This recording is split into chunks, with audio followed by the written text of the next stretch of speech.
Welcome, everyone, to the MMA Happy Hour podcast. I am Kyle Anthony, your host, where today we are talking UFC 101, the first event of 2025. It is good to be back, but let me tell you something. First, I hope everybody had a fantastic holiday, great New Year's, and a lot of positive energy heading into 2025. I'm feeling great, feeling nice, relaxed. Time off was great, but I am ready to go for some fights this year. And if you want to become a client, link down in the description. I already have a 4% play up right now for clients. And listen, last year, 76 units of profit for clients, 19% ROI, and number one at Wager Talk in ROI in all sports. In all sports, number one ROI, as well as over the last 4 years, I'm number one in MMA betting. So listen, you're in the right spot if you're looking for some UFC plays and some UFC breakdowns.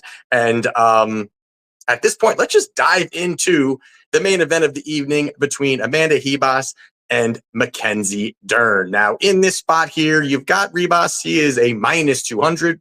I'm going to come back here for Dern plus 165. Now, this is a rematch from a fight back in 2019 where pretty much Amanda was able to dictate the pace, get some takedowns, get the control time, was not scared to really go and get those takedowns and go into the ground with Dern, which many are, and was able to bank that victory. It was a 30-27 victory for her, and now we have the rematch. Now, this is in this fight here, you've got Dern, high-level grappler. The biggest issue for her, and you're probably going to hear it all week from any other podcast you're listening to, is the fact that she does not have wrestling.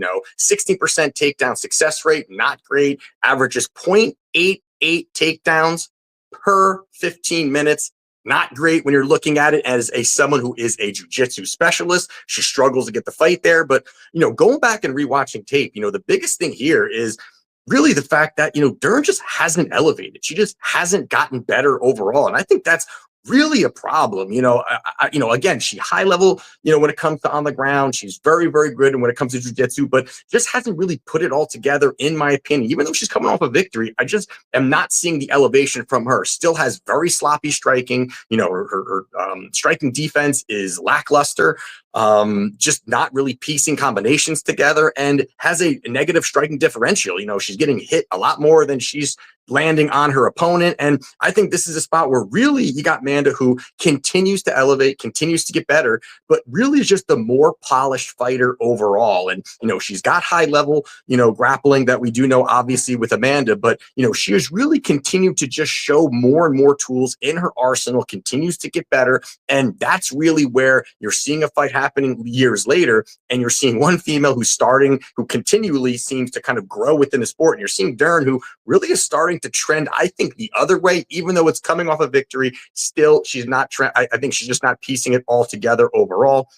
Now, this is going to be a grappler versus grappler matchup, and a lot of times, this could turn out to be really, a glorified kickboxing match. We've got neither really wants to go for the takedowns, but in this situation here, it really closes the door, I think, for Dern on takedown. She's very limited when she gets takedowns, her ability to get those takedowns. Well, I think, Ribas is someone who's going to be able to mix it up a little bit. She's going to have the better striking. She's going to have the 3-inch reach advantage. She can look for those takedowns. And I think this weight class for her is probably the better weight class. She has been moving around. This is a good weight class for her overall. And I think that you even add in the fact that even if Dern's looking for takedowns, you got Amanda, who's got an 85% takedown defense rate. She also averages 2 takedowns per 15 minutes. So again, she can mix it up a lot better when you're talking about compared to Dern. Now, where I'm going with this fight is going to be, yes, I do like Amanda in this spot. I think she gets the job done. But if we're looking for a method of victory here, I do like Amanda to get the job done via points here. You've got Dern, who has only been finished one time in the UFC, and that was against Jessica Andrade, who throws absolute bombs. I was actually at that fight when she was getting dropped and smacked around left and right and ended up getting that finish. I just don't really think that that Amanda is going to be able to get the finish. I think that Dern is very tough. That's one of her good qualities here, is the fact that, yes, she's got jiu-jitsu, but she is tough. She's going to come forward. She's going to throw big shots. And I just think that Ribas can get some takedowns. She can control the action, land the better shots here. So I'm going Amanda Ribas via points, and that is sitting at around -105. And that's where I'm going on the main event.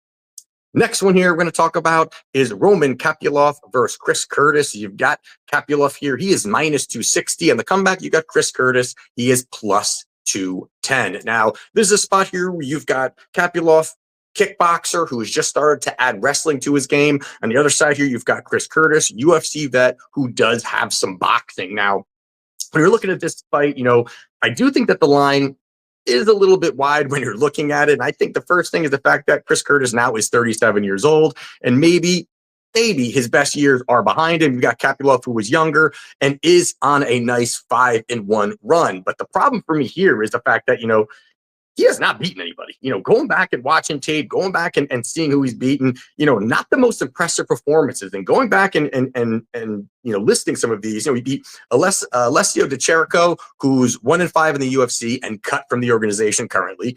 Puna Soriano, who's 2-4 run in the UFC. He beat Claudio Ribeiro, who's 1-3 in the UFC, also cut from the organization now. Josh Fremd beat, who's on a 2-4 run in the UFC and probably should be cut from the organization. And then most recently, he beat Cesar Almeida. And this is a fight where, against Almeida, I was at that fight. I actually did bet a 5% play on Roman Kopylov. I think that kind of tells you what I think about Cesar Almeida. But when you're looking at it, it wasn't really that great of a performance. He did land some decent shots, but pretty much he had to wrestle. He needed to wrestle. He needed to get takedowns. He needed to just pretty much get a lay and pray. He laid on Almeida, which banked some rounds, got him the victory, got us to cash that ticket. But after that, I'm saying I'm not sure about this guy overall. And I do think that now you've got someone like Chris Curtis, who has faced far better competition overall with mixed results. But I mean, even most recently, he just fought Brendan Allen. Brendan Allen is, a well-rounded, tough fighter, a guy who is, really, really a solid fighter overall. And it was like a 2-2 going to the fifth. And he ended up, blowing out his hamstring, didn't look good, ended up losing the fight. But, tough fight against Brendan Allen. He fought Nasruddin Imavov, Joaquin Buckley, Jack Hermanson, Kelvin Gastelum. I mean, these guys are way better than anybody that Kopylov has fought at this particular moment. I think that the keys here really for Curtis is going to be he has to come forward. He has to utilize that boxing, stay in boxing range, smother the kicker, get in his face, and throw the bigger shots. You're going to have this happening in the apex cage. It's going to be in the smaller cage, and I think it's going to give less opportunity for Kopylov to really utilize some of that kickboxing. I think if Curtis moves forward, and also if Curtis not only moves forward and kind of leans on him a little bit, gets in the clinch a little bit, mixes it up, I think he's going to be the stronger guy, more physical guy between these two. But also the fact that if he gets Kopylov working and keeps him working, I have definitely seen in some past fights there where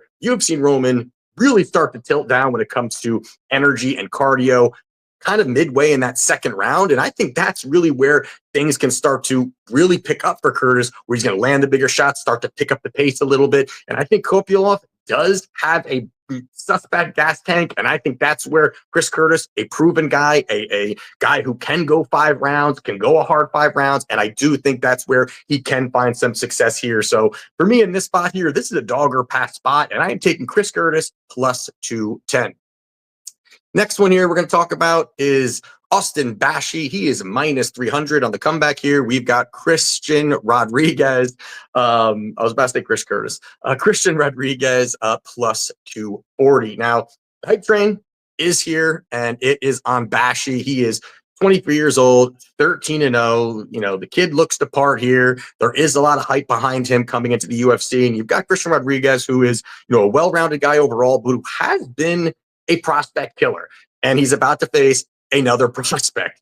And in this spot here, back to back times, we have seen Rodriguez go out there, beat guys that were highly touted, who were wrestlers, who are grapplers, guys like Raul Rosas Jr., Cameron Simone, Isaac Delgarian, although the Delgarian fight was very close, still got that victory. And, each time you're seeing early on, the opponent having their way with Rodriguez, looking for takedowns, and even putting Rodriguez into really some bad positions. But the thing about C-Rod is that he is very comfortable in any grappling situation. He's very patient. He's going to wait. He's really solid when he comes to on the ground overall. And one of the best things that he's got going for him is his scrambling ability is off the charts. I mean, this is a guy who can continually move. He's not going to be someone when he gets a takedown, he's going to stand his back. He's going to consistently move. And I think that's where he's going to find success. And now you're about to face a guy in Bashi who wants to wrestle, who wants to, dive forward. And that's really fitting right into the strength of Christian Rodriguez, where I think Rodriguez is going to really welcome that overall. And these guys who are, coming to the UFC are really used to taking guys down and controlling them, and really having time to relax for a minute, where that's not going to happen against a guy like C-Rod. He's going to consistently scramble. He can consistently look for space, look for reversals. He is solid when it comes to his grappling overall. And now you're adding in the fact that this is a big step up in competition level from who Bashi has fought. Now, Rodriguez has fought really some UFC, some prospects that are UFC caliber. And you had Bashi, of course, he's 23 years old. He's not going to be facing these high-level guys outside of the organization. But the guys that he has fought are not only just in lower-level organizations, but they are losing in lower-level organizations. I mean, he beat guys that were last year that had an 8-4 record, a 9-7 record, and a 15-33 record. And while Rodriguez is fighting, Raul Rosas Jr., so this is a big step up, I think, for Bashi overall. You got him. He's 23 years old. A UFC debut against a guy who is willing to wrestle, who has been beating wrestlers. I think this is a bad spot. I think this line is too wide here. I think that this is a spot for Rodriguez to really, maybe early could have some adversity, but I do like him, especially at this plus number. So give me C-Rod at plus 240. And the last one here we're going to be talking about is going to be Thiago Moises minus 190. On the comeback here, we got Trey Ogden plus 160. Now, to start on this one here, I am just not high on Thiago Moises overall. And especially when you're talking about roughly a 2-1 favorite in this particular spot. Yes, he's got grappling. Yes, he has, some good striking and a good low kick, and he can mix it up a little bit. But I think this is just a bad matchup overall for Moises. You got Ogden, who, is a well-rounded guy. I think he's going to be comfortable anywhere the fight goes. But I do think that the one thing that he can really do here is get those takedowns and get that top control. And he has heavy top control, and he's very good at it. And that's really where you've seen Moises, who does have some, he definitely has jiu-jitsu, has a ground game. But the thing about it is that sometimes he just plays in the, he's fine playing off of his back. He's fine kind of throwing up submissions and looking for opportunities. And Ogden's a guy who really is, positionally aware, who can look to kind of keep the opponent there, work the ground and pound, bank some rounds. I think that's kind of where this goes. That top pressure, I think, is going to be enough. And then you also, add in the fact that just recently, Moises got beat up against Ludovic Klein. But not only that, Ludovic Klein is a kickboxer. He was able to even take Moises down. So there's been a little bit of concern when you're talking about, Moises's takedown defense. And I think you're going to have a guy in Ogden who's going to be able to push that pace and get on him. And then also you got to add in that if this fight plays out on the feet, Moises gets hit. Moises is a guy that has a big striking differential. He lands 2.3 significant strikes per minute while absorbing over 4. So I think, again, that's not going to be good against a guy like Ogden, who will push forward, who will crash the pocket, who will have volume and continually stay on you and keep you working, and then look for those takedowns and look to push up against a cage, dirty box a little bit. And I do think that he can dictate the pace and find the opportunity to win. So yes, I am taking another solid plus money play here. I'm taking Trey Ogden to get the job done, plus 160. So there you have it for my plays for UFC Vegas 101. If you want to become a client, link down in the description. We are ready to rock and roll in 2025. Also, if you are looking to be for a year package, click the link below. You will see that I am offering right now a nice little discount on the year package for us over at Wager Talk. And let's start this year off with profit. Let's cash.